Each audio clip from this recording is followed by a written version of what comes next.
2022 si programme de développement communal pour mën a xool li nga xamante ni mooy jafe-jafe dëkk bi ñu mën ci indi ay saafara ci loolu it xayma woon nañu ba gis ni dëkk bi jafe-jafe yi ci gën a tar bokk na ci muy finance locale ndax dëkk bi amoon na ay bor yu tolloo 302 millions lii mu amel ko ADM lii amel ko AGETIP lii mu amel ko trésor mu li ñu naan déficit au niveau du trésor ñu liggéey ci ba fay bor yooyu 302 millions fii may wax ak yéen ci compte mairie de Mbacké ci trésor public boo demee dem fekk am nañu benn épargne 408 millions li waral loolu mooy dëkk mënoo koo defar te wutuloo xaalis boobu it am na ay instruments financiers yoo xamante ni nguuru Sénégal moo ko teg te état du gouvernement état mooy administration ak gouvernement mais gouvernement yi dañuy changer dañuy dem mais administration yi dafay des ñoom ñooy yore les planifications ñooy yore les programmes et les projets beneen bi ci topp it teg nañ ay stratégie pour wàññi dépenses yi nga xamante ni commune daf leen dépenser luy fonctionnement ñu wàññi ko baax a baax itamit ñu fexe ba renverser la tendance c'est-à-dire jël 75% ci xaalis yi ñuy am jëmale ko ci li nga xam ne mooy investissement jël 25% yi mu jëm ci fonctionnement loolu li ko war rek mooy ñun suñu objectif lenn la mooy ñu tabaxaat Mbacké ñu defaraat Mbacké parce que Mbacké situation bi dafa métti ci loolu ñu gis ne bu ñu jógee ci programme de redressement boobu dañuy jëm ci li nga xamante ni mooy wér-gu-yaram boobu ñu teg ko ci benn programme bu requalification territoriale requalification territoriale boobu mooy quartier yi nga xam ne mooy les quartiers périphériques te yàlla dogal sóoraale wuñu leen woon ci dara ñu ne nañ ci wane sul manin ñu jël lu mel ne quartier sancaan yi te léegi conseil municipal sax jël na décision waxtaan ci ak kilifa yi nga xamante ni mais kilifa yi Daaru Salaam ñu jël sanc yi rattaché ko ci Daaru Salaam nga xam ne léegi doonatul sanc yi mais dafa tudd léegi Daaru Salaam 1 Daaru Salaam 2 Daaru Salaam 3 ak Daaru Rahman ñu tabaxal leen poste de santé équipé ko rendre ko opérationnel lotissé marché jox ko commerçant yi indi fa ndox ndax dañu ko indi 9 bornes fontaines dans un premier temps en 2014 pour permettre leen ñu am ndox après ci lañ yokkaat def fa extension bu am solo ba quartier yëpp am ndox bien vrai que danañ leen dolli ndax am na programme bu nekk en cours lancé nañ ko ba am na société bu ko gagné donc on a commencé les travaux donc incha allah dès la semaine prochaine bu ñu ko def avant que démarrage mu démarré ndax liggéey bi ñu nga def 36 millions yoo xamante extension addition d'eau la te sancaan ci amal lu am solo ñu yóbbul leen courant boobu bien vrai que mën nañu wax ne moitié bi am nañu mais am na poche yi des programmé nañu actuellement nii bu avant que démarrage bi jotee rek à partir de la semaine prochaine automatiquement danañ mën a continuer liggéey boobu 9 kilomètres 500 yoo xamante ni dañ koy yokkaat ci périphérie dëkk ndax ñu ko fas yéene def ci quartier Santhiane yi dañ ko def élevage Diamaguène 1 Diamaguène 2 danañ renforcer Guy Dakar ak Ndiayène danañ renforcer Mbacke Dimbu Njakal ak Bari danañ renforcer aussi Paleen ba Ngàcci Fall dañuy renforcer Daaru Salaam aussi ci côté sud bi ak ci côté nord loolu muy des programmes yoo xamante dafa am solo pour périphérie dëkk ndox mi 16 kilomètres yooyu ñu prévoir aussi périphérie dëkk bi ak yenn poches yi nga xam ne am na lu mel ne Yaaween ak Afé ak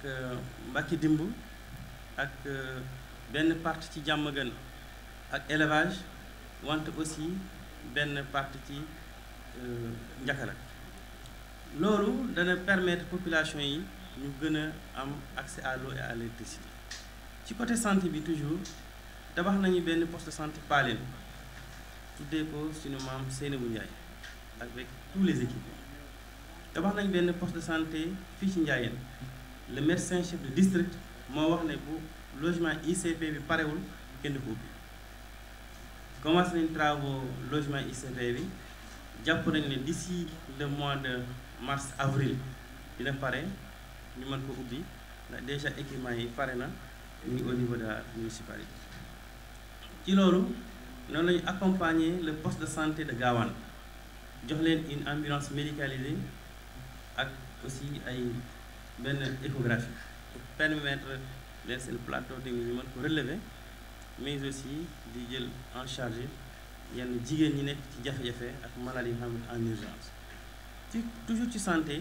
bi ñu ñëwee poste de santé yi 360 000 lañ daan am dotation ñu yóbbu ko à 1 million te pare nañu pour yokkaat ko yóbbu ko à 1,5 million ci loolu ñi ngi tabax pare na benn imagerie médicale boo xamante ni rajo numérique lañ fay installé rajo bi 40 millions lañ coûté actuellement mi ngi Dakar jàppoon nañu sax danañ ko réceptionner bien avant élection yi mais liggéey bi da nga mu taxaw day wéy donc bu ñëwee rek dès la semaine prochaine ñu installé ko inauguré ko jébbal ko askan wi daal di continuer ci année 2022 bi continuité projet bi mooy tabax bloc opératoire boo xamante ni dafay am salle de préparation salle de réveil ak salle de réanimation loolu programme ci 2022 bi l'argent est disponible xaalis bi disponible la mi ngi trésor incha allah rabbi dès la semaine prochaine li yàlla dimbalee bu ñu jógee ci xat-xat yi dinañu mën a procéder ci li nga xamante ni mooy lancer appel d'offre ndax xaalis la bu ñu calé ndax mooy 408 millions yi ñu ci prévoir 200 millions yi dañ ko bëgg a injecté waat ci marché bi pour liggéey phase 2 wu marché de Mbacké 2 places publiques yi ñu prévoir en 2021 dañ lancé ko ba pare donc élection yi yegsi mënuñu joxe avant de démarrage boobu dañ koy liggéey ak 2 yi prévoir 2022 yëpp seen xaalis disponible la ci 408 millions yi la bokk bloc opératoire bi ci la bokk ak beneen programme aussi ay lampadaires yu commandé yoo xam ne am nañu un projet de 1500 lampadaires yoo xam déjà 100 moo jot a ñëw en guise d'exploration pour ñu yoon ko askan wi est-ce que bëgg nañ ko te bi ñu installé 100 yi tas ko ci quartier gis nañ ne nit ñi bëgg nañ ko apprécier nañ kon validé nañ ko pour 1500 lampadaires yooyu mën a ñëw ñu mën koo dugal ci li nga xamante ni mooy dëkk mais ci biir liggéey bi ñu tàmbali liggéey ba planifier li nga xamante ni mooy élection yi ci la suñu mbokk suñu premier adjoint Mor Sow am ay jafe-jafe Mor mën nañ nag c'est l'absent le plus présent ci campagne ndax liggéey yu bari ci wàllu politique bi lu ëpp moom laa ko confié moo ko doon doxal donc muy jigéen ñi muy jeunes yi muy collaborateurs yi muy les nouveaux entrants ñi door a ñëw bokk si ñun ñëpp moo doon coordonné loolu ñu téye ko yoon teg ko loxo mbiru yoon la mbiru justice la mais li ma xam rek mooy dara sax te lu waay def da nga wéet ak sa bàmmeel jàkkaarloo sa borom ñoo commenté laa ci def rajo laay waxee ñi ma war a dégg ñu ngi may dégg mais ñu xam ne rek lu waay def da nga wéet ak sa borom sa bàmmeel te yow di yàppee ci liggéey bi côté santé perspective yi am na solo ndax jël nañu décision ci biir programme bi nga xamante ni dañ koy lancé pour 2022 2027 li nga xamante ni mooy sëriñ daara yi da ngeen a teel a intégré ci suñu programme bi nga xam ne moo jëm ci wàllu jàng ak jàngale depuis 2014 lañ commencé chaque année ñu insérer seen daara yi insérer benn rubrique ci budget bi pour jàppale leen pour ñu mën a créer benn journée ci biir weeru koor wi pour mën a jàppalante waxtaan xam ne ñoom ci njàng mi ak njàngale lañ bokk. évolué na nag entre temps jàppale nañ leen ba lu mel ne ay édicule publique ay toilettes am na seen daara yu bari yoo xam ne jot nañu ko defal. programme bi nga xamante moom lañu bëgg a continuer ci 2022 2027 bi bëgg nañ léegi chaque année ñu choisir 10 ba 15 daara alxuraan defal ay mbaar yu baax yoo xamante dongo yi dinañ ci mën a toog di jàng ci sécurité te it bu ñu gënee évoluer danañ xool yi leneen lu ñu leen war a mën a dolli lu jëm nag ay toilettes ak leneen. commencé woon nañ aussi ciblé ay daara dugal leen ci audience foraine yi xale yi pour ñu mën a am ay kayitu juddu ndax xale yi ni ñuy protéger xale yi nga xamante ni dañu jàng école nasaraan am ay avantage ci école yu baax ak ay jàngalekat yoo xam dañ leen di fay am kayitu juddu ñu ne nañ ci liggéey loolu dénkoon naa ko premier adjoint ba jàppale ne daara yu bare ba am nañ ay kayitu juddu ci daara yi ba tey bokk na ci programme 2022 2027 que li nga xamante ni moo jëm ci couverture maladie universelle am na ay sëriñ daara yu ñu jotee ciblé waxtaan nañ ci ak ñoom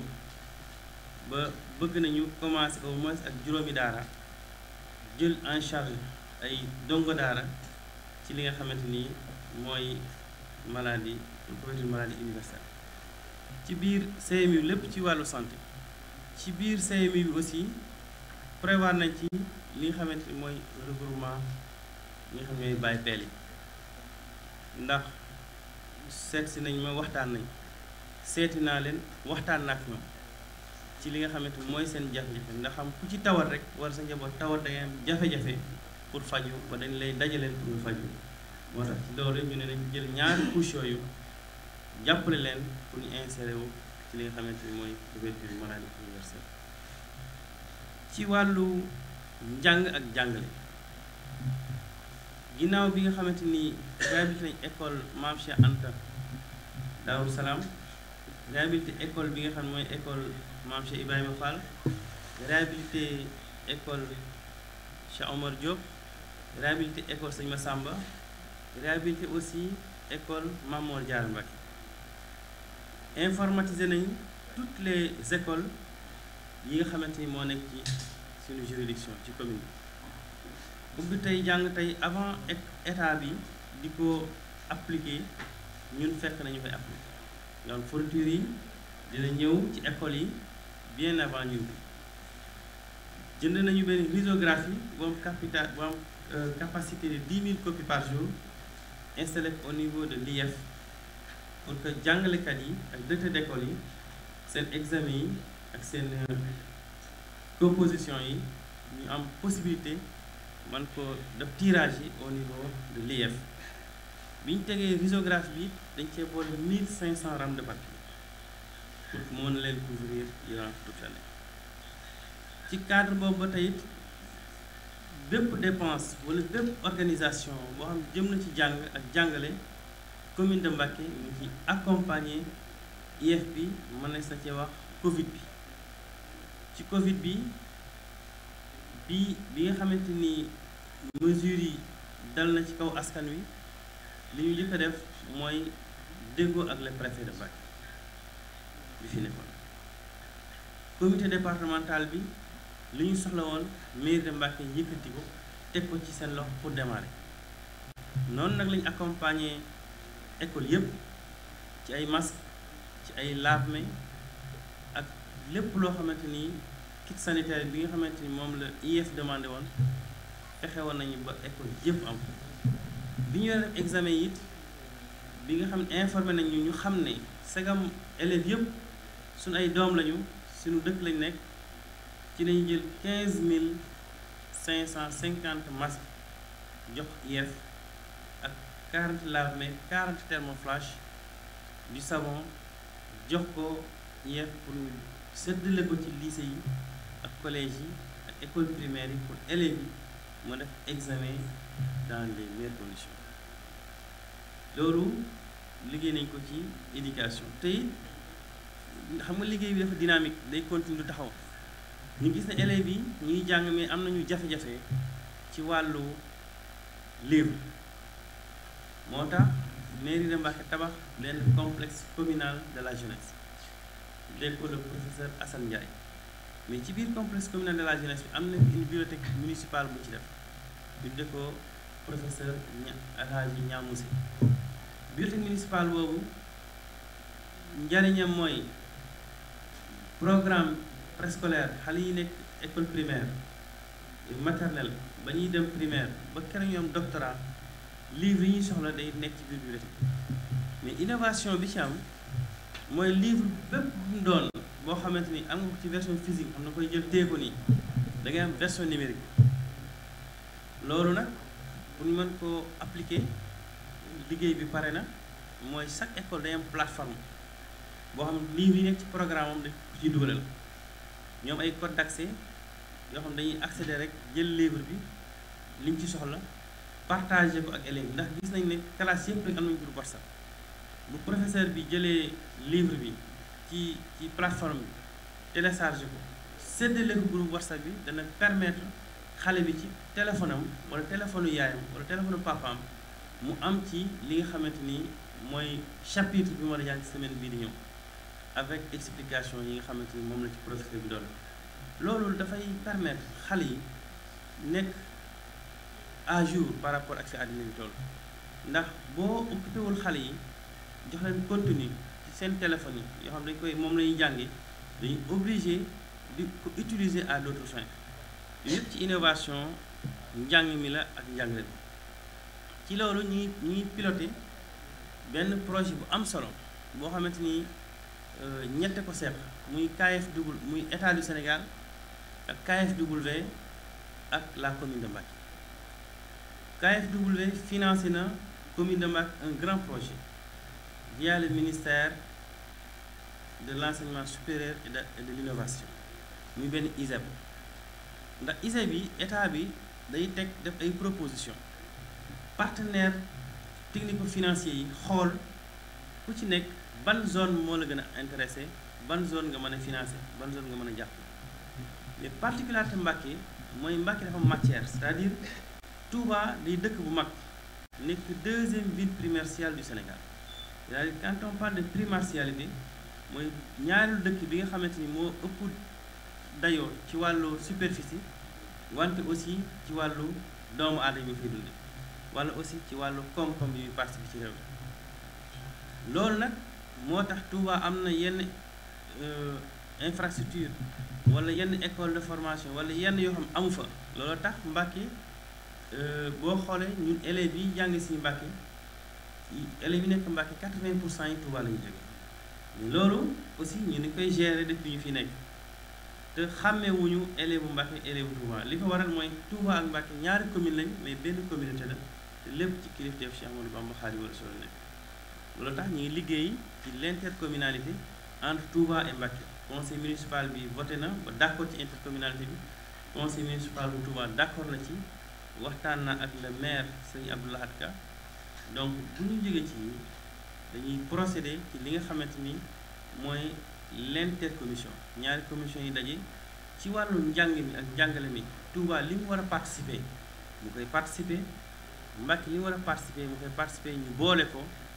mu doon benn pour que élèves yi mën leen jël en charge ci biir participation bi déjà rek am na en vue un projet bu am solo de transport scolaire boo xamante ne Touba ak Mbacké ñoo koy seet pour mën di transporter xale yi ci conditions yi nga xamante moo gën toujours ci wàllu éducation bi perspective yi yaatu na loolu d'ailleurs ci biir complexe communal de la jeunesse bi prévoir nañ ci ay rencontres yoo xamante ni mensuelles lay doon donc commune bi dafay jël ay programme bokk na ci programme bi ku mel ne Mame Mor Diarra Mbacké élèves yi war nañ ko xam ñun élèves yi war nañ ko xam ñu bëgg a dénk enseignants yi nga xamante ni dañuy jàngale école marché Anta Mbacké école Mamadou Diarra ñu def ay recherche pendant 1 mois 2 mois def une restitution ci biir salle polyvalente su defee restitution ci kanamu njabootu Mamadou Diarra def benn synthèse mu nekk des cours yoo xam c'est des cours yu mën a dispenser élèves yi pour ñu xam exactement école bi ñu nekk di fi jàng kooku mooy kan. bu ñu defee loolu danañu mën a liggéey ci li nga xam ne loolu lañ les marqueurs territoriaux ndax dëkk yi développé yëpp ci àddina dañuy basé wu sur les marqueurs territoriaux maanaam les réalités de la localité ndax Mbacké su fekkee da nga ko bëgg a administrer bu koy yemale Bambey wala beneen dëkk da ngay juum ndax réalité yi nekk ci dëkk bi dafa wuute ak réalité yi nekk ci yeneen fële la preuve mooy chaque quartier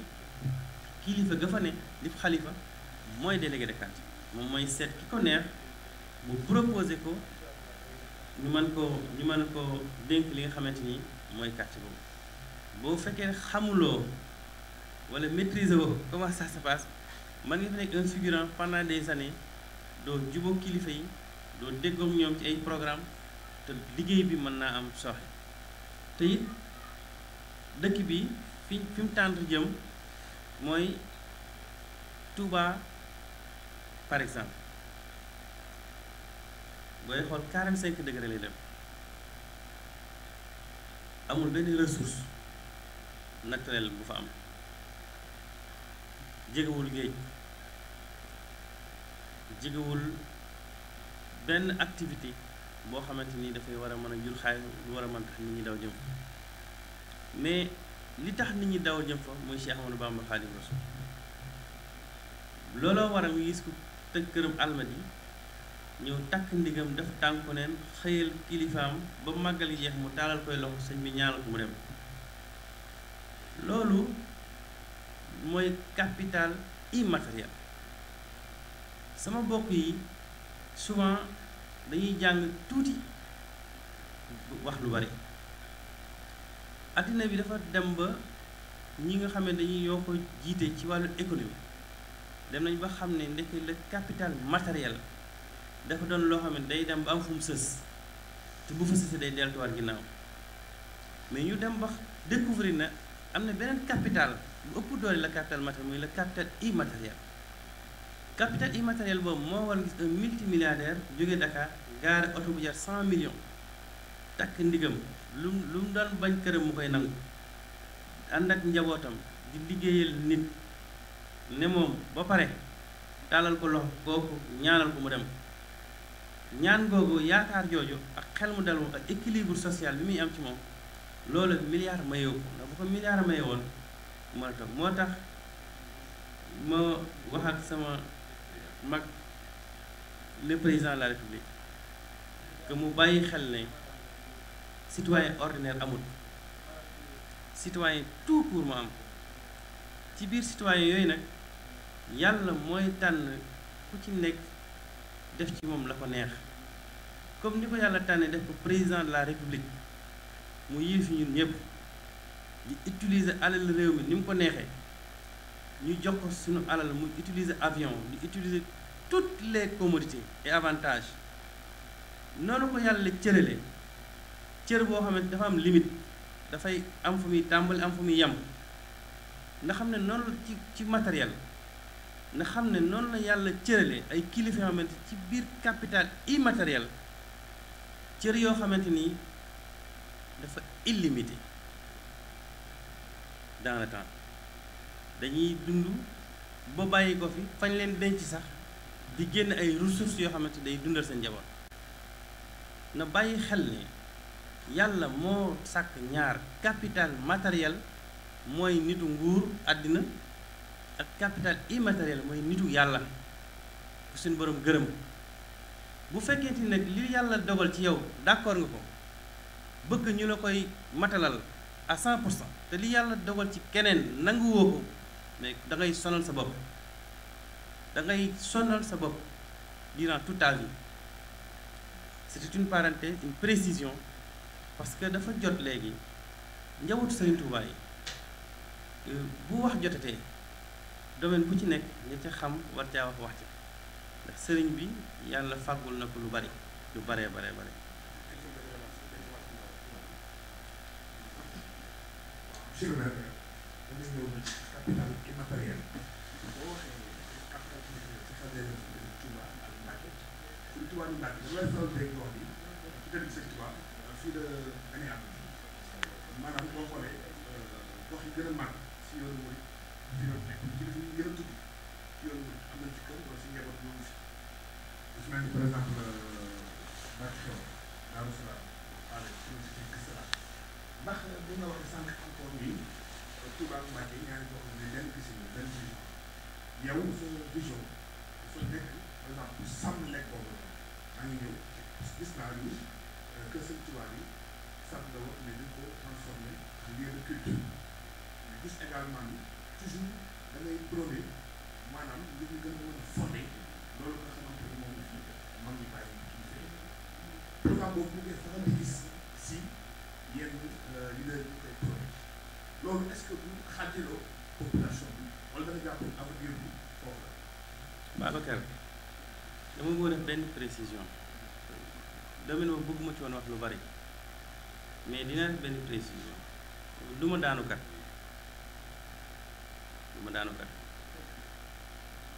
ndax bu dee dox def naa 27 pays dans le monde pendant 25 ans kon gis naa lu bari. Il fait plus de 500 et quelques villes dans le monde. Beneen bi ci des j'ai un MBA en stratégie d'internationalisation à l'Institut africain de management. J'ai un MGO en stratégie de gestion des organisations avec l'Université de Québec à Chicoutimi en co-diplomation avec l'IAM. J'ai fait un bachelor professionnel en marketing communication du ma daanukat dox naa jàng naa. J'ai été à la primature comme conseil spécial en charge de la gouvernance. J'ai géré tout ce qui est suivi des affaires municipales, toutes les synthèses régionales des gouverneurs pendant 3 ans. J'ai géré des dossiers secrets de l'État pendant 3 ans. J'étais au cœur des choses. Djiboka yana ko yàlla xare aljana dama toog benn guddi YouTube di ko suivre ba 4 heures du matin mu xam ne homme d'État wala ko gérer les affaires de l'État li ngay xam da nga ko war a deewaale maanaam sunu taali bi nag li ñu Sëriñ Tuubaa defal moo ñu gënal yii nga xam ne day jeex ndax li ñu Sëriñ Tuubaa defal du jeex moo tax souvent da ngay dégg ñu lay takk ne di la tooñ doo tontu doo wax li tax ma xam ne benn ressource moo am diggante Touba ak Mbacké muy Cheikh Ahmadou Bamba Khadimu Rasul ressource boobu moo tax 5 millions de personnes di dajee Touba par Magal amul benn pays au monde benn activité au monde buy mën a regrouper 5 millions de personnes amul activité boobu ñetti fan yi di dresser plus de 285 milliards entre guillemets selon l'université de Bambey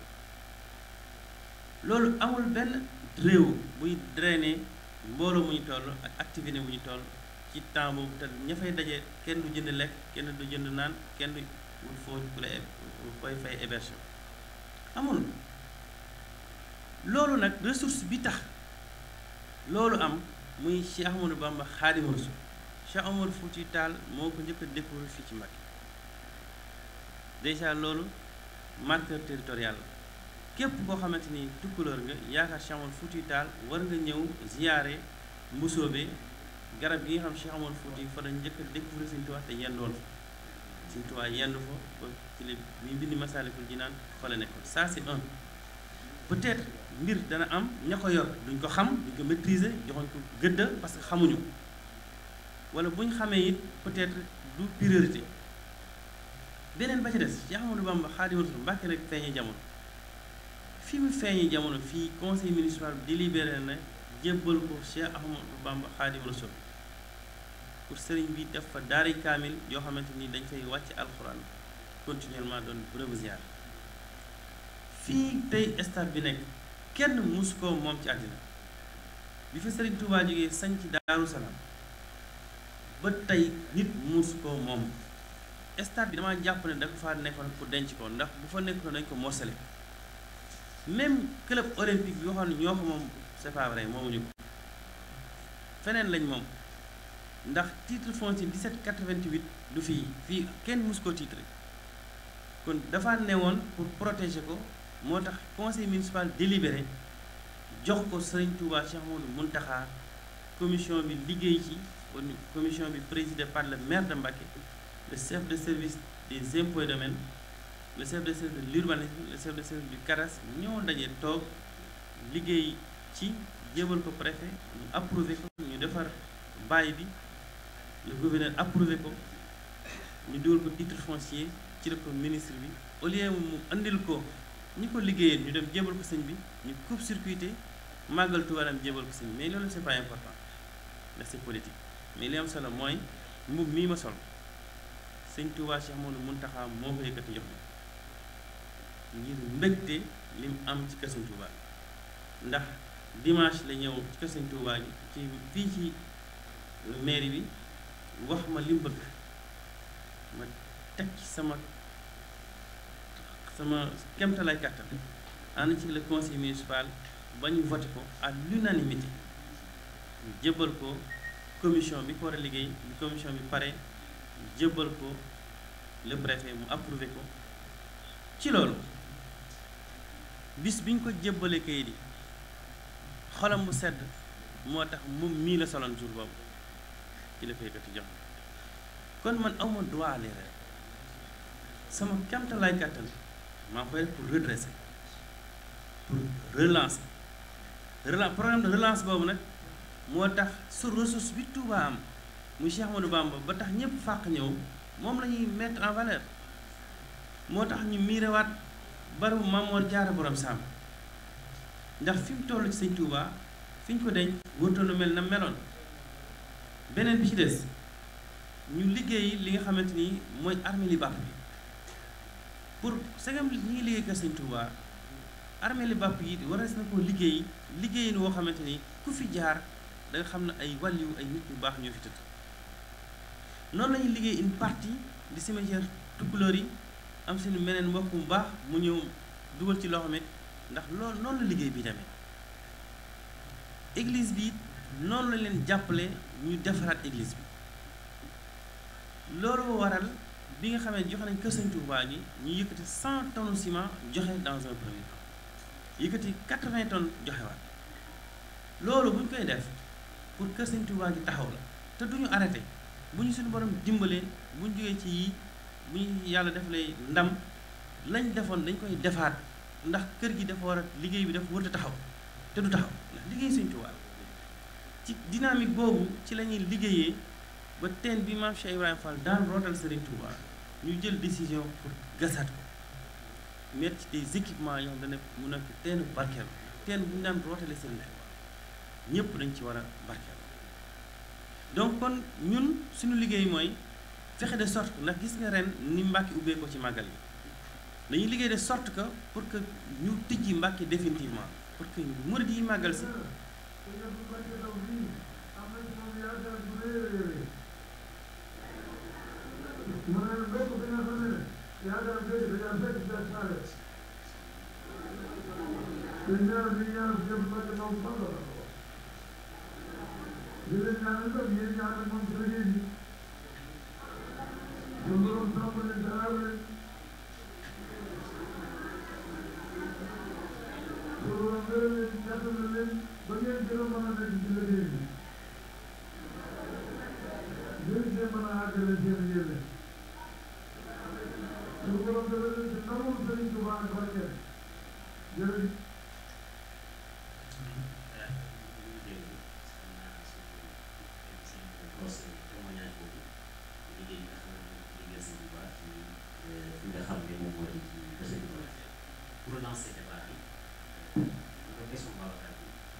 réalisation yi nga def au niveau de la commune de Mbacké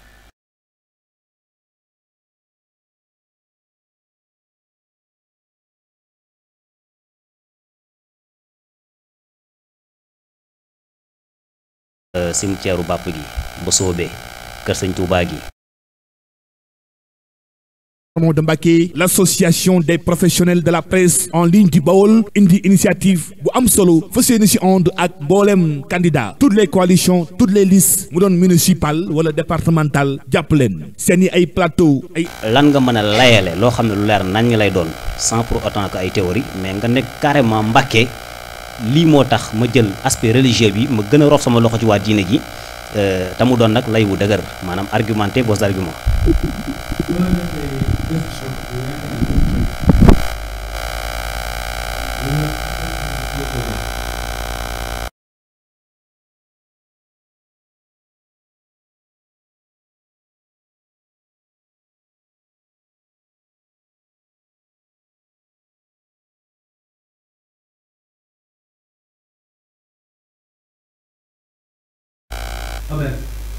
ay direct ci concept bi ñu duppee tànneefu askan wi mbokk mën ngaa gaaw saisir bi les opportunités moo lay may visibilité di nga ci ànd ak ñun moyens techniques yu xarala ngay am sur plus de 20 sites internet mais également après le direct di nga am intégralité émission bi bu ngeen amatee ay caravane ngeen am ay proximité ay porte à porte ngeen def déclaration saisissez cette opportunité ndaxte moo leen di yembal fa ngeen bëgg seen message àgg fa mu àgg fa si li mu gën a gaaw ànd si ak ay professionnels si mbooleem wàll lépp lu ngeen itteewooti si wàllu wu ni mel couverture médiatique appel ba jóg taxaw tem ngir ànd seeg yéen bu ngeen si bëggee ay renseignements mën ngeen contacter numéro yii di défilé ak sunu service commercial local 2000. bu fekkee da nga bëgg a ziyaare lu bokk ak Sëñ Tuuba ci deret Maam Mor Jaara ngi tëdd fi ak fi mu tolloon Sëñ Tuuba bu fekkee da ngaa bëgg a ziyaare doomi Sëñ Tuuba Mouhamadul Kabir mi ngi tëdd fi mooy taawam soxna Fatima mooy magi sax Mamadou Fadal te lu yéeme la waxoon soxna Fatima dana moom juddu bokk ci Sëñ Tuuba doy na ko martaba yàggul dara mu faatu te boobu tout tànk Cheikh Mamadou Yadali circonstance yi mu génne àddina maanaam taroon na Sëñ Tuubaa tar goo xamante ni murit bu ne war ngaa déplacer fa nga nekk di ziar Cheikh Mamadou Yadali ngir dund la Sëñ Tuubaa maanaam circonstance yu métti yi nga xam ci la doomam jooju wàññeeku. Mouhamadou Abdoul Khadir mi ci biir barab Sëñ Bousso bi ay doomi Sëñ Tuubaa la yoon bi ñuy génn àddina maanaam ni mu taree ak ni mu méttee woon ci sëñ bi ñun murit yëpp war nañu dund la Sëñ Tuubaa tar boobu di leen ziyaare di leen ñaanal ngir bokk Sëñ Tuubaa yéeg-yéeg boobu barkeeloo. Daaru Salaam la Sëriñ Tuubaa njëkk a sañ Maam Cheikh Anta mooy échantillon ci yoonu Bamba maanaam li Sëñ Tuubaa defar échantillon bi nga xam ne échantillon mooy lu réussir wala lu réussir mais échantillon bi mu njëkk a def ci yoonu Bamba mooy Maam Cheikh Anta mu une réussite à 100%. boole ko ay taalibe jox jàkk ji Sëriñ Tuubaa njëkk rëddal tànkam di fa jiite pendant 2 ans mi ngi Daaru Salaam bépp murit war na faa dem ziyaare ji julli fa ñaan ci Cheikh Ahmadou Bamba Xaadimu Rasuul bi mu jigee ci géej gi lal bi mu toogoon ñu koy teral mi ngi fii ci Daaru Salaam Maam Cheikh Anta tëdd fa sëñ Moodu Maam tëdd ak doomam yu baax yëpp tëdd fa dafa war a bokk ci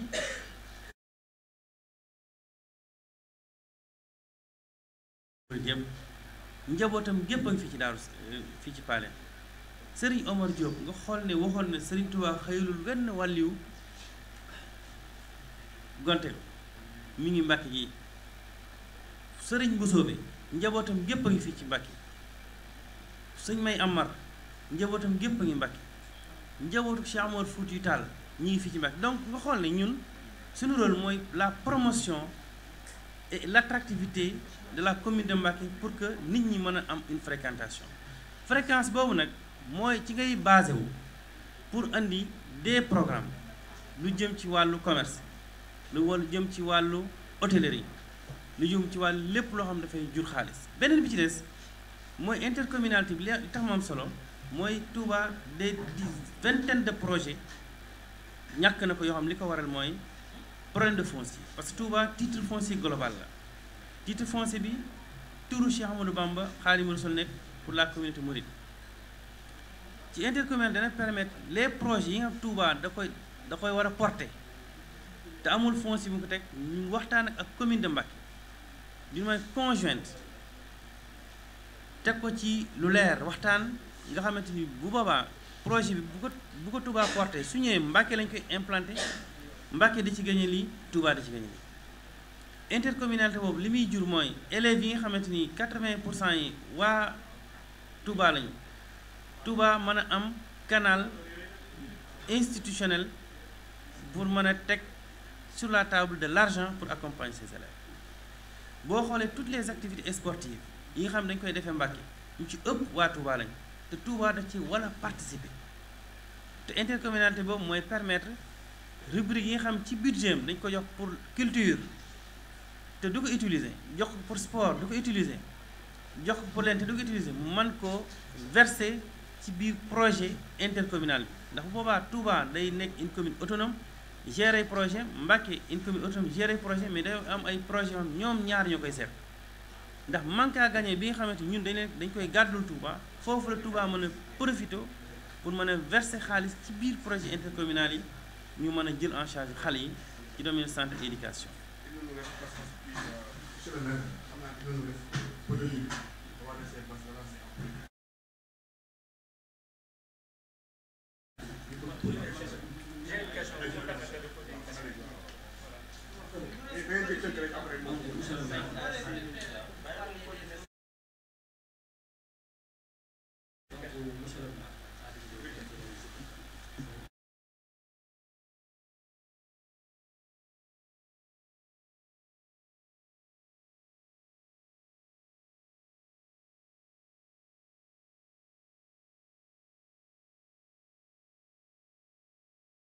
fa yaatu ndax boo xoolee marchand yi ci secteur informel lañ nekk moo tax ñoom un projet pour réhabiliter le marché central en 5 étapes. La première étape liggéey nañ ko mooy mal bi ak li ko wër en pavage pour permettre ndox mi di mën a dem mais ñu reprendre architecture bi liggéeyaat mal bi ba mu nekk mal bu mucc ayib ñu jënd 4 frigo congélateur jox ñetti ñiy jaay jën may leen ko benn bi jox ñiy jaay yàpp. Deuxième phase bi moom laa wax tout à l'heure am na 200 millions boo xam ci par ci biir 408 millions yi ñu ngi ko jagleel marché central bi mais aussi am na beneen enveloppe bu ñu jagleel marché sancaan yi ndax marché sancaan yi lotissé woon nañu ko joxe loolu mooy première étape bi. Deuxième étape bi mooy ñëw defar mal ba pare yokk éclairage bi mais aussi yokk li nga xamante ni mooy salubrité mooy cet ga fa nekk ndax boo xoolee li dëkk ci côté sancaan yi dafa bari bien vrai que lii mooy marché central bi mais ñaari marché yëpp dañ ci continuer di ci liggéey dañ manière équitable. beneen bi ci des commencé nañ ay cantines yoo xamante ni yóbbu woon naa ñiy jaay dàll ak yenn commerçants yi à Dakar benn immersion ñu dem découvrir xool cantines yi nekk ci zone boobu bi ñu gisee cantine bëgg nañ ko mais teewul dama wax entrepreneur bi na ñëw defaral ñu 5 ñu xool rafetlu nañ ko bëgg nañ ko mbaaru daal yi aussi cantines yooyu lañ fi bëgg a def accompagner jeunes yi foofu ñu mën ci accéder en moindre coût pour ñu mën a gën a nekk dans des conditions les meilleures. ci biir transport bi ñun liggéey nañu ndax dañoo ñëw fekk gaaru ceeru Mbacké ñu joxewoon ko ci benn bail bu 99 ans moyennant 1,5 million par mois ñu liggéey ci ba wàcc ko ba 25 ans moyennant 3 millions de francs par année. ñu waxtaan aussi ak transporteurs yi ak ki nga xamante ni mooy promoteur bi pour que ñoom ñu mën a dugg ci biir garage moo amoon nag ay xat-xat ci diggante ki nga xamante ni mooy Pape Diop Diagne yàlla xare aljana ak le promoteur mais ñu ngi ciy liggéey avec le nouveau préfet ba am nañu benn consensus boo xamante ni dañuy redynamiser garage bi gaaru ceer bi nit ñuy duggaat ci biir oto yépp mën a dugg ci biir bu ko defee liggéey bi Mbacké mën a am benn garage bu fonctionnel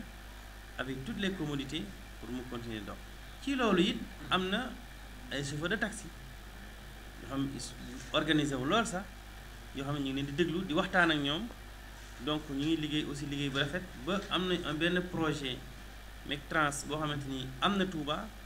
li tax Mectrans duggul Mbacké loolu sama veto la. ndax Mectrans bu duggoon bu yu Touba bu duggoon Mbacké du jot wàllam suñ bëggee évoluer Mbacké Mectrans na financé chauffeur Mbacké yi ñoom ay oto yu bees comme ni ko waa Touba amee mais bu fekkee ni dañuy bàyyi rek Touba dugg biir Mbacké bu ëllëgee samay transporteur du ñu am ci oto yi kon suñu bëggee seen liggéey dugg Mbacké nañ financé sama transporteur dëkk dafay ñoom ñu mën a defar seen bopp. bu dee ci côté toujours transport jakartaamaan yi jàppale nañ leen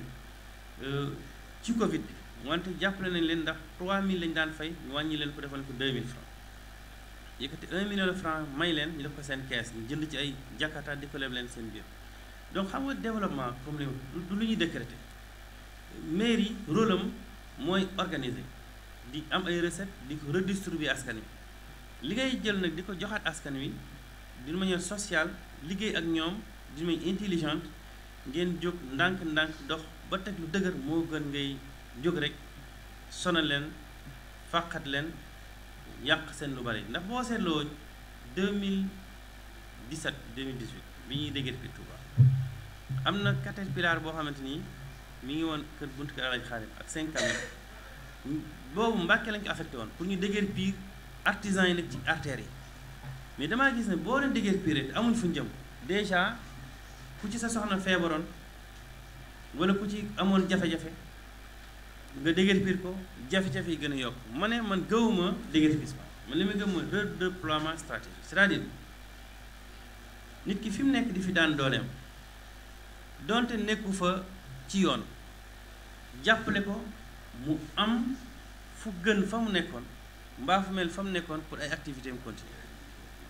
rôle mairie liggéeyam lépp réglementation c'est vrai dafa am un rôle régalien d'accord mais aussi dafa am aussi benn touche sociale boo xamante ni war na ci mën a appuyer pour mën a accompagner askan wi donc ci biir conseil municipal bi am nay artisans am nay commerçants donc tous ces paramètres jël nañ ko en charge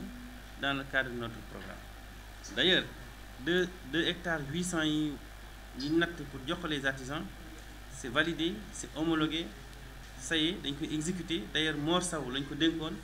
yàlla dogal bi mu tolloo ci wàllu jublu ci mu am jafe-jafe loolu moo tax ñoom jotuñu sax seen kii avant mais incha allah rabbi 291 ateliers et garages la c'est calé c'est acté dañ leen koy redistribuer pour mën leen libérer à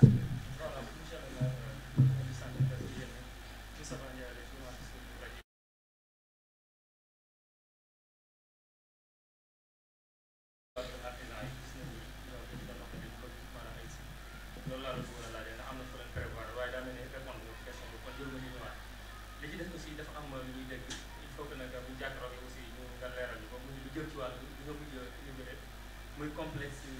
complexe communal de la jeunesse bi dañuy dégg ñu ne ministre bi daf ko bëggoon a defaraat mais yow yaa jël décision ne dañ koy daf ko bëggoon a yeesalaat mais yow yaa jël décision ne dañ koy defaraat bu bees loolu tamit ñu bëggoon a xam ndax am na wala ak itam bu nga mën a soppi loolu jërëjëf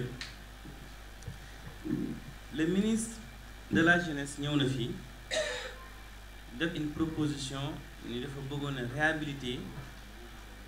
conseil communal de la jeunesse à l'époque publiquement gentiment ñu sant ko gërëm ko wante xamal ko ne ko ñun réhabilité wuñ soxaluñu une réhabilitation parce que am nañu projet pour tabax un complexe communal de la jeunesse ci loolu it wax dëgg yàlla ay yëngu amoon na fa ndax yenn jeunes yi meroon nañu wax ba am na sax ñu xaw a dépassé mais xam nga boo jiitee da ngay war a yaatu dënn da nga war nangu encaisser 7 ans yi dund naa fi coono yu méttee dund naa fi wax ju bari sos saaga tooñ mais yëpp boo toppoon ñi ko def rek doo sori moo tax boo jiitee sa xol dafa war a ubbeeku nga sa dënn dafa war a yaatu dafa war a mën a encaisser ci loolu coow li muy bari après ci les ministres bi jël décision pour réhabiliter le CEDEPS ñu lancer liggéey bi def ci liggéey bu am solo raser ko def fii li nga xamante ni mooy complexe communal de la jeunesse parce que àddina il faut être ambitieux àddina bi ñun tubaab yi duñ suñuy njaatige suñuy nawle lañu luñ am rek ñun war nañu am lu ko raw ndax am nañ ñoom lu ñu amul ndax boo xoolee Afrique yàlla ay ressources la ko may tubaab yi yàlla may leen xarañte te xarañte boobu jàng moo leen ko may kon ñun il suffit ñu jàng am xarañte wante dem ak éthique ak déontologie parce que tubaab yi buñ jàngee xarañit am na ay valeur yoo xam ne am nañ ko te valeur yi ñun ñoo leen ko ëppale mais ñun dañ ko am te utiliser nañ ko ñoom lañ ko am nag utiliser kon ambition yi moo taxoon ñu ne nañ ko raser tabax fii ce complexe boo xam ne am salle polyvalente ci suuf am des toilettes am cuisine am débarras mais aussi ci kaw ñu def bibliothèque municipale ak bureau conseil communal bureau culture bureau sport donc loolu moo ci nekk dëgg yàlla bëggoon na ko mais ñun à l'époque li ñu gis moo gënoon a kawe li ministre bi gis on n'avait pas les mêmes visions.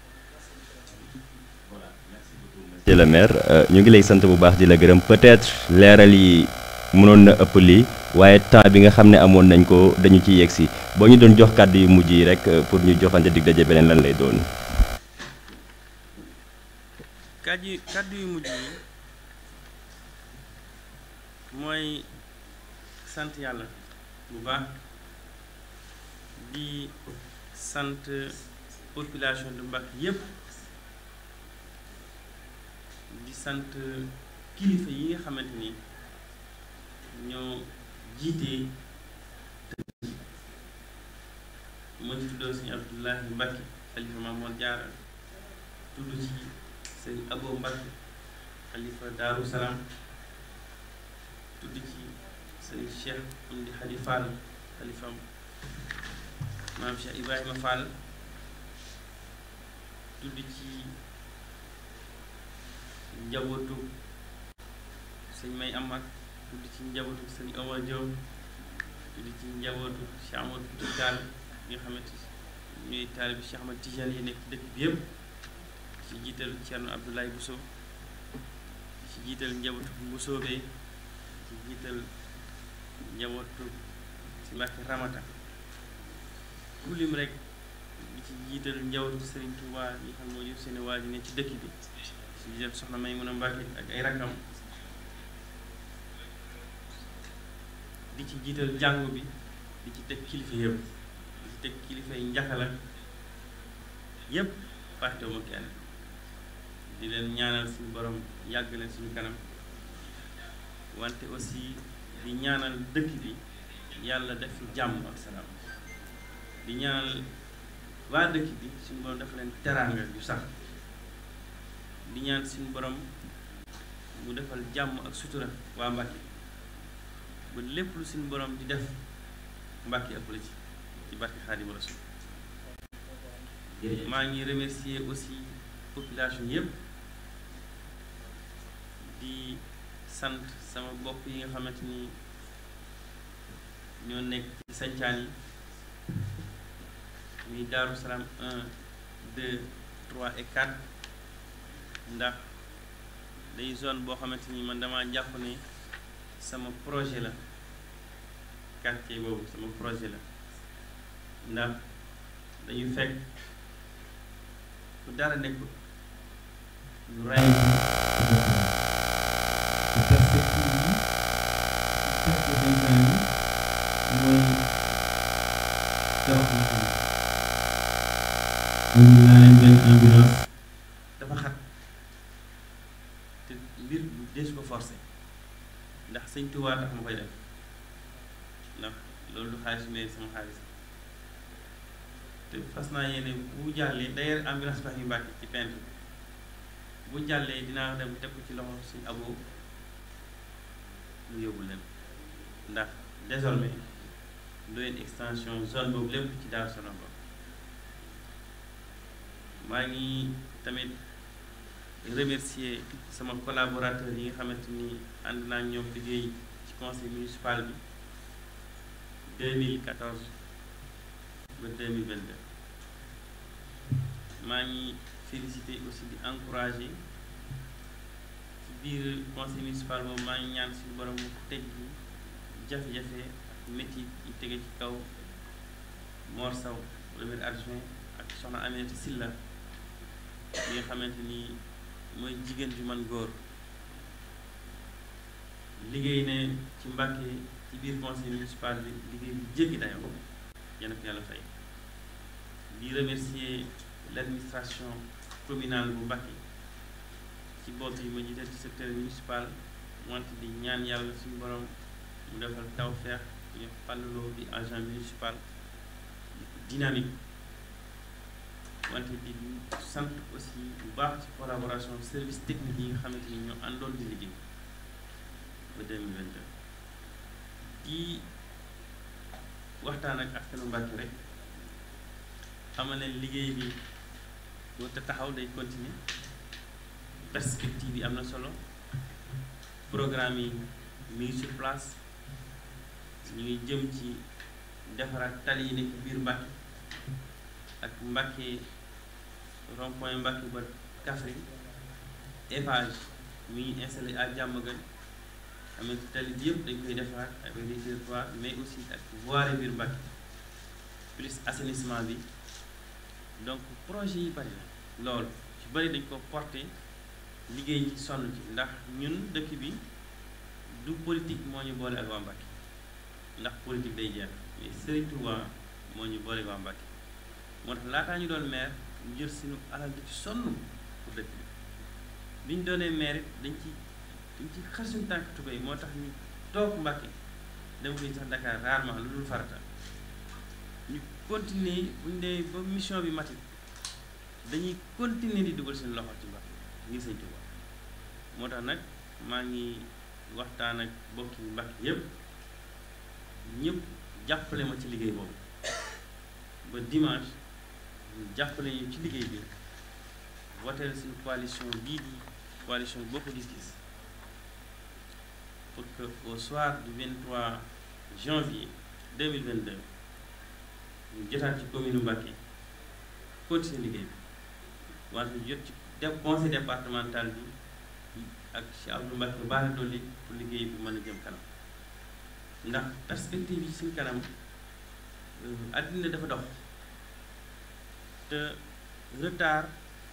bi Mbàkke am année yi ñu romb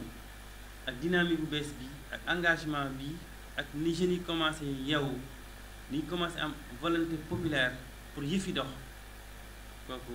warul taxaw warul ralenti. ndax dañu war a suñu rajo yi nga xam ne ñoo doon synchroniser ñu ngi leen di gërëm dañuy couper ak ñoom waaye nag boo nu ko mayee ñu continuer ak appel B association des professionnels de la presse en ligne suñu mbokku site internet yi war nañu mën a dem ba quelques simili ndax am na question yoo xam ne ñoom bëgg nañ ko leerlu ci sa jëmm ji ak liggéey bi nga ngi koy liggéey kon ñoo ngi gërëm Walfadjri di gërëm iRadio di gërëm aussi Zik FM ci seen collaboration ak ñun vraiment ak Salam FM vraiment seen taxawaay am na solo ñoo ngi leen di gërëm boobaak léegi taaxirlu bi yàggoon na waaye ñu ànd ak ñun rek ba pare aussi tamit bàyyi lu bari ci seen programme jagleel ko suñu open press bi nga xam ne organisé nañ ko ñoo ngi leen di gërëm bu baax a baax ñoom auditeurs yi bàyyi xel ñetti rajo wala ñeenti rajo yooyu Walf Zik iRadio ak Salam FM ñu continuer ak appel B association des professionnels de la presse en ligne bu ko defee kon nga may na ko tuuti rek xat nga waaye nga may na ko tuuti rek ñu yeggale ñu jox la question à Abdoulaye Faye bu ko defee moom membre la ci association bi mu poser sa question wala ses questions incha allah. jërëjëf sëñ Bassirou Amar monsieur le maire ñu ngi lay nuyu di rafetlu jataay bi xam naa am benn laaj bu ñu bëggoon a samp wala ñaar mu mel ni bu nu waxee département bu Mbàkke surtout diggante Mbàkke ak Touba nemmeeku nan jafe-jafe yu am solo yoo xam ne nii askan wi ñu ngi koy dund ci wàllu transport rawatina élèves yi ngeen bokk ci ñi nga xam ne ni da ngeen di laajaat mairie bi ndax mën nañoo xam ndax mairie bi am na benn programme boo xam ne nii jagleel na ko côté boobu surtout élèves yi beneen bi itam wax nga ko léegi ci sa njalbeenu kaddu wax nga ko sa fin kaddu muy jafe-jafe yi nga xam ne ni jamono yi nemmeeku nañ ko au niveau de votre mairie jëm ci ay doomu aadama yu nu tumaal ci wàllum këyit wax nga ne mu ngi ci loxo yoon loolu itam bu ñu jëlee loolu teg na le day mel ni askan wi léeg-léeg dañuy xaw a am ay jafe-jafe ci wut ay këyit ci bërëb yi mën nañ ci tudd léeg-léeg ci maire yi sous préfecture yi ci police yi et cetera te loolu nekkoon loo xam ne ni lu leen war a yomb la ñu bëgg na xam bis boo jëlaatee maire bi ban taxawaay ngay am ci loolu ba yombal ko moo xam muy transport bi moo xam ci wutum këyit jërëjëf.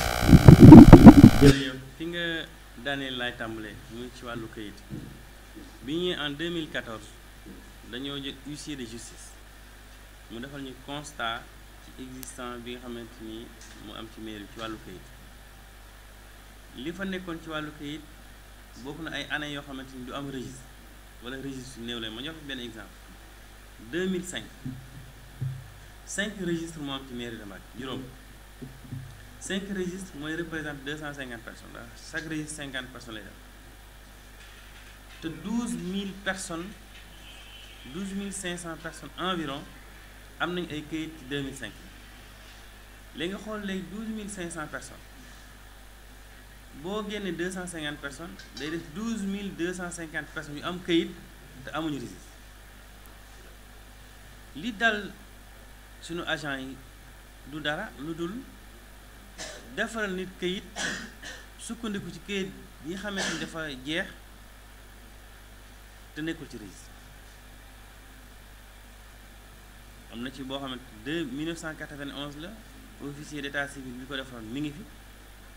donc kon rëq-rëq yooyu ay mesures correctives la ñu war a jël loi bi am na lu mu prévoir ci loolu waxtaan naa ci ak kilifa yi nga xam ñoo yore wàllu yoon li ci loi bi prévoir mooy nañu fexe ba ñooñu am kayit ñu continuer seen droit yooyu ñu continuer di ko am benn on va vers ce qu'on appelle la reconstitution des archives reconstitution boobu segam ñoom les autorités judiciaires d'accord tuñ bu andi kayit gu jeex ñu sukkandiku ci defaral la ndax nit bu amee carte d'identité ci kayit am ci passeport am ci extrait bu jeex bu ñëwee da ngay defaral mais yoon aussi dafa am nu mu organisé te loolu segam nangootuñu ko kon nit nañu bàyyi xel ne li gën a jàmp actuellement mooy cette rencontre là bu ñu war organiser ak autorités yi nga xamante ñooy les autorités judiciaires autour d'une table pour ñu def un diagnostic approfondi ci li nga xamante mooy l'existant parce que existant bi ñun déjà ñun bàyyi woon nañ ci xel ba defoon constat pour année yi nga xam ne yëpp amul registre te reconstitution boobu buñ ko xasee def njariñ li muy jur mooy puisque ñun répertorié nañ plus de 1130 et quelques mille personnes dans le système registre yi nga xam existe na yu ëpp scanné nañ ko lépp lañ scanné bu ñu defee la reconstitution mooy ñi nga xam ne répertorié woon nañ te nekkoon ci registre ñu créé ay registres yu bees tribunal paraphé ko ñu inscrire leen ci pour boobaa léegi problème bi jeex définitivement mais fii ñu toll nii li tax mu am ralentissement mooy ñi nga xam ne ñoom kayitu juddu te nekkul ci registre sa ngeen tribunal ne ku nekkul ci registre bu ñu la defaratal kayitu juddu dañuy obligé tamit arrêté ci pour ñooñu nekkul ci registre te seen droit la parce que ñoom defuñu dara c'est des citoyens mais 2005 ak la ko jiitu officier ya fi nekkoon ak ñi doon gérer kayitu juddu doomu aadama yi ñooñu ñoo defuloon seen liggéey la preuve bi ñu ñëw 2014 ay saako lañ fekk yoo xamante ay volet ñoo ci nekk volet mooy boo amee bu ñu war a transcrire au lieu ñu def ko ci registre dañ ko doon transcrire ci ay papier yoo xamante c'est des papiers volants papier volant yooyu nag moom lañ doon day daf koy takk daf ko ci ay saako mu tawte bi mu tawtee nag ñun bi ñuy doore automatiquement benn suba teel lañ ma woon ne ma oto mbalit bi génne na saako yu bari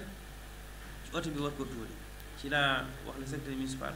mu arrêté chauffeur camion bi ba bi ñëwee après le premier adjoint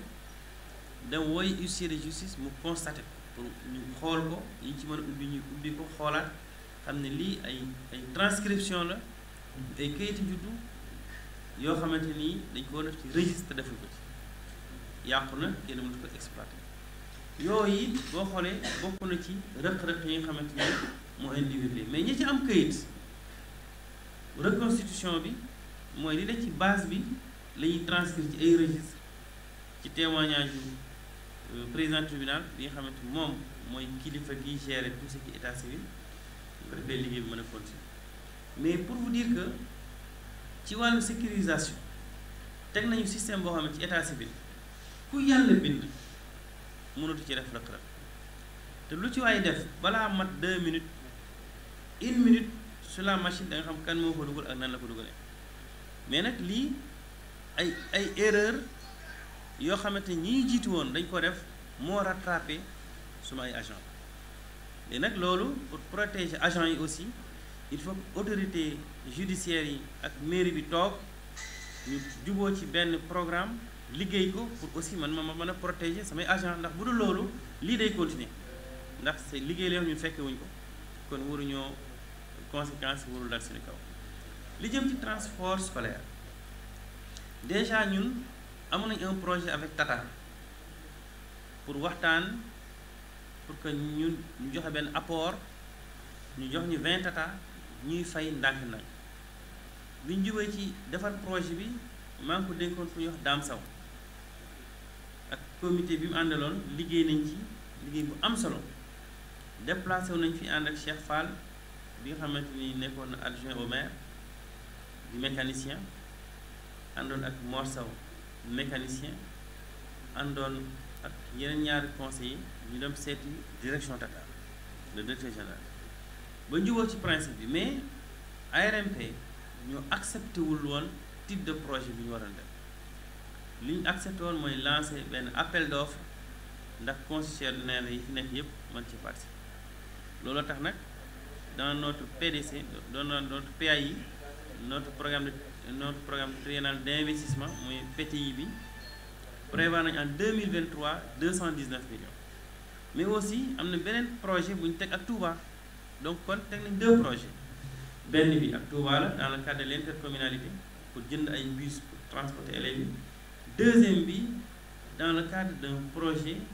boo xamante ni commune de Mbacké rek moo koy porter pour mën a jël en charge les élèves yi nga xam dañuy jàng Mbacké ak Touba ak ci biir dëkk.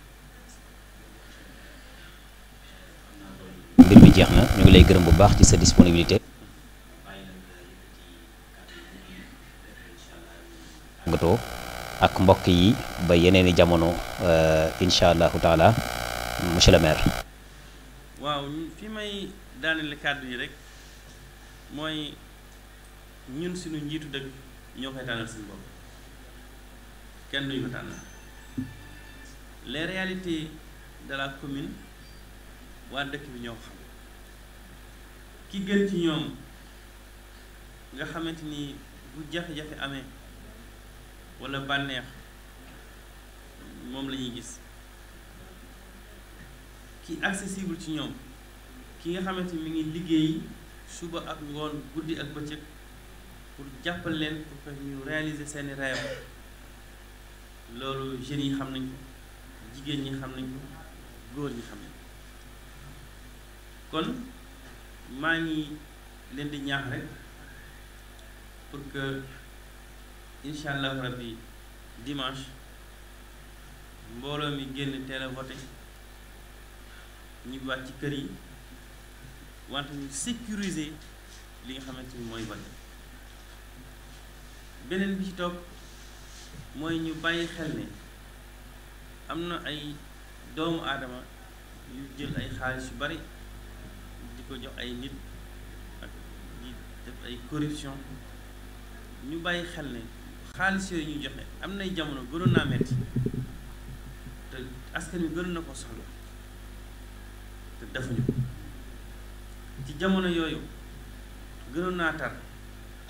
mais nag nit ñi nelawuñu gëmmuñu nelawuñu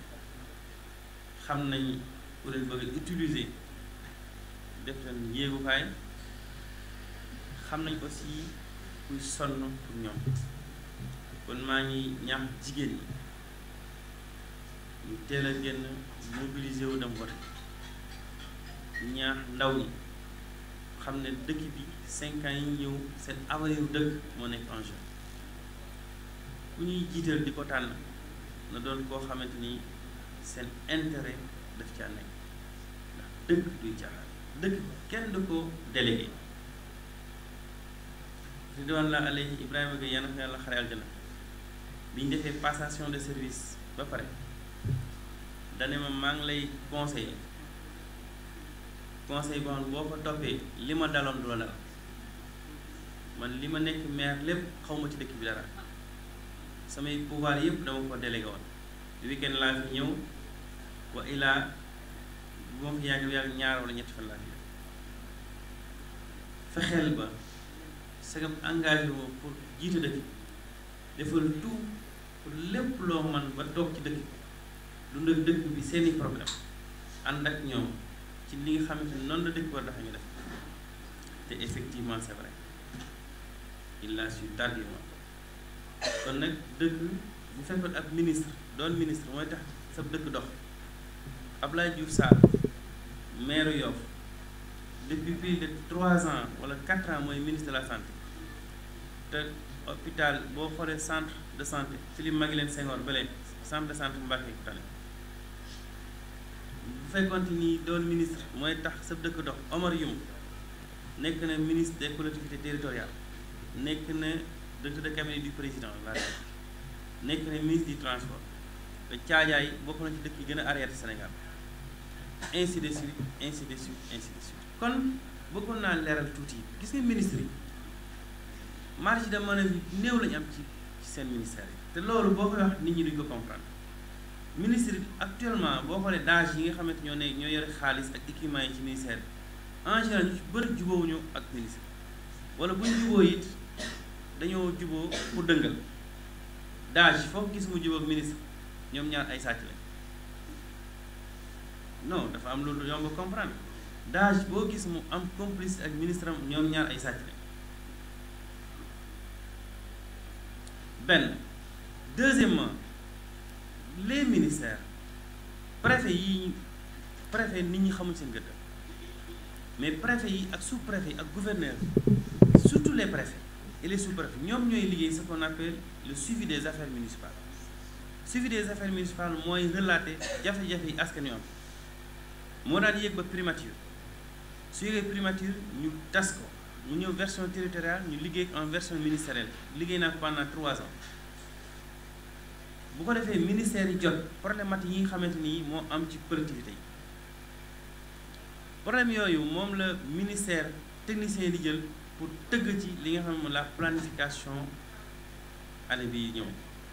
planification yi nag ci lañu sukkandiku pour budgétiser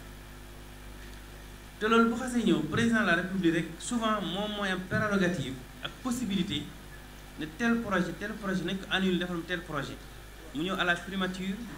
les conseils réunis ci waxtaan yi defal ko fiche xool ni muy tëddee présenté premier ministre bu ñu demee ba au mois de juin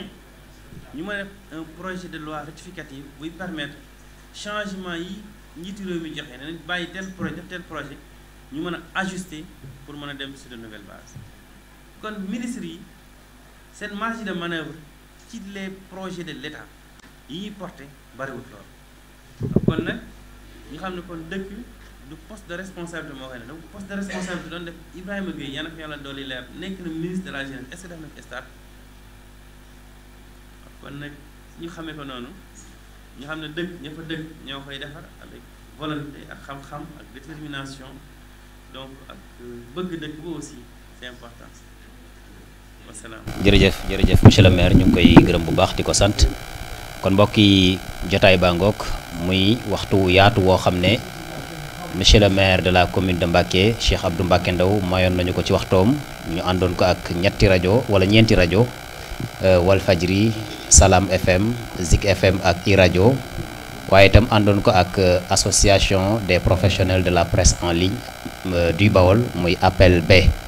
ñu leen di gërëm bu baax ci seen disponibilité di gërëm mboolem équipe technique bi nga xam ne aussi moom la ñu àndaloon ci réussite jotaay bi itam ñoo ngi leen ciy gërëm bu baax a baax ak mboolem journalistes yi nga xam ne aussi ñoo doon jàpp ci question yi ñoom ñëpp ñu ngi leen di gërëm kon mbokk yi jërë ngeen jëf jotaay baa ngi noonu di gërëm monsieur le maire ci disponibilité am waaye itam di ñaan ñu dem ci élection yi ci dal ak jàmm te génn ci dal ak jàmm que le meilleur gagne bonne chance merci. locale 2022 ci département de Mbacké l'association des professionnels de la presse en ligne du Baol indi initiative bu am solo fa seeni ci ànd ak mboolem candidat toutes les coalitions toutes les listes mu doon municipal wala départemental jàpp leen seeni ay plateau ay émission ay direct ci concept bi ñu duppee tànneefu askan wi mbokk mën ngaa gaaw saisir bi les opportunités moo lay may visibilité di nga ci ànd ak ñun ak ay moyens techniques yu xarala ngay am en direct sur plus de 20 sites internet mais également après le direct di nga am intégralité émission bi bu ngeen amatee ay caravane ngeen am ay proximité ay porte à porte ngeen def déclaration saisissez cette opportunité ndaxte moo leen di yembal fa ngeen bëgg seen message àgg fa mu àgg fa ci li mu gën a gaaw ànd ci ak ay professionnels ci mbooleem wàll lépp lu ngeen itteewooti ci wàllu wu mel couverture médiatique appel ba jóg taxaw tem ngir ànd seeg yéen bu ngeen ci bëggee ay renseignements mën ngeen contacter numéro yi di défilé ak sunu service commercial local 2022 ci département de Mbacké appel ba da see soobu ba jeex tàkk ngir gindi askan wi mais également gunge candidat yi. Élection locale 2022 ci département de Mbacké l'association des professionnels de la presse en ligne du Baol indi initiative bu am solo fa seeni ci ànd ak mboolem candidat toutes les coalitions toutes les listes mu doon municipal wala départemental jàpp leen seeni ay plateau ay émission ay direct ci concept bi ñu duppee tànneefu askan wi mbokk mën ngaa gaaw saisir bi les opportunités